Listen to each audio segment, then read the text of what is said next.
আমরা মনে করেছিলাম যে এনসিপি এই নির্বাচনটায় এককভাবে নির্বাচন করা উচিত, অথবা এই যে তৃতীয় শক্তিগুলো বিএনপি বা জামাতের বাইরে অন্যান্য বিভিন্ন দল রয়েছে যারা এদের মধ্যে কিছু দল সংস্কারের ক্ষেত্রে খুবই উদ্যমী ভূমিকা পালন করেছে, তাদেরকে নিয়ে একটা তৃতীয় জোট, যেমন একটা জোট আমাদের হয়েছিল গণতান্ত্রিক সংস্কার জোট, এই জোটটা নিয়ে আমাদের নির্বাচনে যাওয়া উচিত। এবং আমাদের চিন্তাটা ছিল এরকম যে এই জোটটা এইভাবে নির্বাচন করে যদি আমরা কম আসনও পাই, কিন্তু আমাদের দলীয় মূল রাজনৈতিক লাইনটা যদি আমরা ধরে রাখি, তাহলে এটা দীর্ঘমেয়াদে দলের জন্য উপকারী হবে বা দলের রাজনৈতিক ভবিষ্যৎটা আরও ইতিবাচক হবে। কিন্তু এই জোটে যাওয়ার ফলে যেটা হলো সেটা হচ্ছে যে আমরা বাংলাদেশে এখন যেমন আরেকটা বাইপোলার পরিস্থিতি তৈরি হচ্ছে রাজনীতিতে, আমরা একটা দিকে একটু হেলে গেলাম। তো এনসিপি একটা দিকে হেলে যাওয়ার ফলে এখানে যদি একেবারে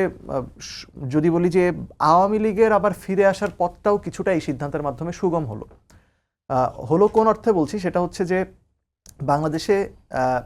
জামায়াত যেই ব্র্যান্ডের রাজনীতি করে, এই রাজনীতি যদি আরো শক্তিশালী হয়, এটা নট নেসেসারিলি ডানপন্থার কথা বলছি, জামাত ইসলামের কথা বলছি, সেটা শক্তিশালী হলে দেখা যাবে ওইটার কাউন্টার দিতে আওয়ামী লীগকে আবার ফিরিয়ে আনার একটা চেষ্টা হয়তো এটা বিএনপিও করতে পারে বা অন্য যে কেউ করতে পারে, এবং জনমনেও এটা এক ধরনের ওই ফিরে আসার একটা পথ প্রশস্ত হতে পারে। হ্যাঁ, যেটা আমরা মনে করি যে দীর্ঘমেয়াদে বাংলাদেশের জন্য ভালো হবে না। সো ওই জায়গা থেকে যদি এনসিপি এই নির্বাচনে কম আসন পেয়েও যদি একটা মধ্যবর্তী অবস্থানটা ধরে রাখতো, তাহলে আমরা মনে করি যে, বা আমি মনে করি যে এইখানে দীর্ঘমেয়াদে আরো মানুষ জনসমর্থনটা পাওয়া যেত।